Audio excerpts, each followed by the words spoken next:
അങ്ങനെ നീണ്ട ദിവസത്തെ വിൻ്റർ ബ്രേക്കിന് ശേഷം വീണ്ടും ബാക്ക് ടു വർക്കാണ് കേട്ടോ. കുറേ ദിവസം വീട്ടിലിരുന്നതിൻ്റെ ഒരു ചെറിയ മടിപ്പില്ലാതെ ഇല്ല.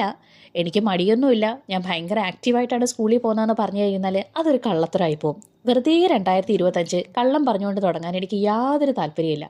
അത്യാവശ്യം നല്ല മടി തന്നെ ഉണ്ടായിരുന്നു. കാരണം കുറേ ദിവസമായിട്ട് നമ്മൾ ഒരു സിസ്റ്റം ഇങ്ങനെ ഫോളോ ചെയ്ത് വരികയല്ലേ, അപ്പോൾ വലിയ ടെൻഷൻസ് ഇല്ല, പ്രത്യേകിച്ച് കാര്യങ്ങളൊന്നുമില്ല. അപ്പോൾ അങ്ങനെ ചെറിയ മടിയുണ്ടായിരുന്നു. എന്നാലും നല്ല കുട്ടിയായെങ്കിലല്ലേ പറ്റൂ.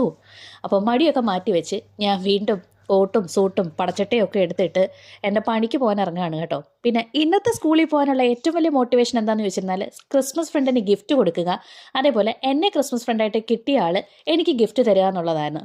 അപ്പോൾ അതിൻ്റെ ഒരു അൺബോക്സിംഗ് ആണ് കേട്ടോ കാണുന്നത്. അപ്പോൾ എനിക്ക് കിട്ടിയ ഗിഫ്റ്റ് എന്ന് പറയുന്നത് എനിക്കിഷ്ടപ്പെട്ട പോലത്തെ ഒരു ബാഗ് തന്നെയായിരുന്നു കേട്ടോ.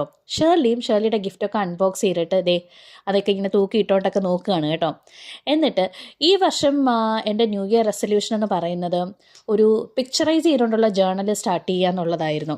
നമുക്കിഷ്ടമുള്ള കാര്യങ്ങളും ഇഷ്ടമുള്ള മെമ്മറീസൊക്കെ വെച്ചിട്ട് ഒരു ജേർണലിങ്, അതാണ് എൻ്റെ ഈ വർഷത്തെ ന്യൂ ഇയർ റെസൊല്യൂഷൻ. അപ്പം നിങ്ങളുടെ ന്യൂ ഇയർ റെസൊല്യൂഷൻ എന്താണെന്ന് വെച്ചിരുന്നാൽ അത് കമൻറ്റ് ചെയ്യുക കേട്ടോ.